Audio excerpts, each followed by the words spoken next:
So this morning, we want to share some voices here. Realtors, developers, home buyers like you, trying to improve affordable housing all across different parts of the city. Today, Kansas City's Land Bank is set to present its strategic plan. That could be a key to solving some of the housing shortage. The problem is we don't know what their strategic plan is just yet. I'm joined by Grant Stevens, who covers consumer news and Kansas City news for us.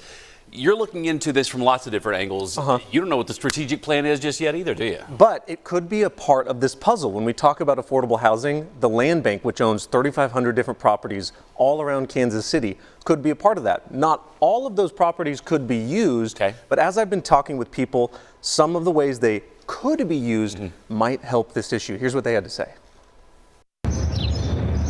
In neighborhoods around downtown Kansas City, there are a lot of stoops that lead nowhere. We're down 64,000 affordable units. The gap between what people can pay and what's on the market is getting wider. There's a lot of momentum in Kansas City around housing. Joey Dominguez works for a nonprofit that looks at unused land to build affordable homes. Casey's Land Bank and the thousands of empty parcels scattered across the city could give that momentum a place to build. I wanted to show you just how many of these properties there are, particularly in the Northeast neighborhood. Take a look at this.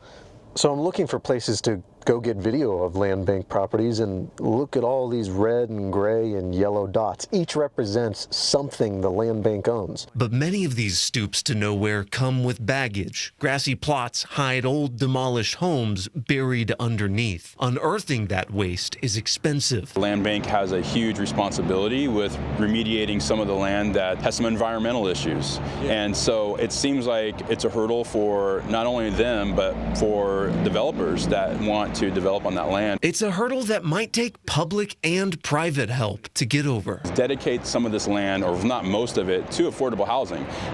Somehow figuring out how to create restrictions on that land, incentivizing some projects. I just think that we need to start connecting some dots better in Kansas City so that way we can create future affordability. So we'll hear more about how the Land Bank could be part of connecting some of those dots with their strategic plan at a meeting today at 9. And this is definitely something I'm going to be following closely because we talk about housing a lot. So definitely keeping up on this story. I mean, Land Bank made headlines several years ago. We were talking earlier, they were trying to sell some land for cheap. How do they get that land in the first place? Yeah, how does he end up there? Land Bank has ended up in our conversations a lot, but it's kind of renewed with our conversations around affordability. But land ends up in the bank either if it's condemned or if someone hasn't paid for it. But it basically is a default, and Kansas City is the owner, but it just holds on to that land before it can sell it again.